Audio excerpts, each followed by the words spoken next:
Welcome. In this video I will show you how to mute the microphone on your LENOVO Ideapad C340 laptop.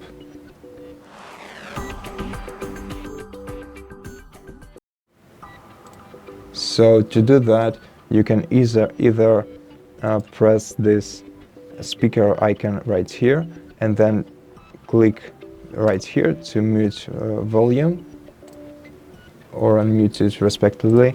But if you want to do it in the quicker way, you have to use the function key, which is the F1 key to mute your microphone, except for you have to use it, you have to press down the F1 key that is located right here, like that, and then just press the F1 button, and as you can see we have switched out of our speaker.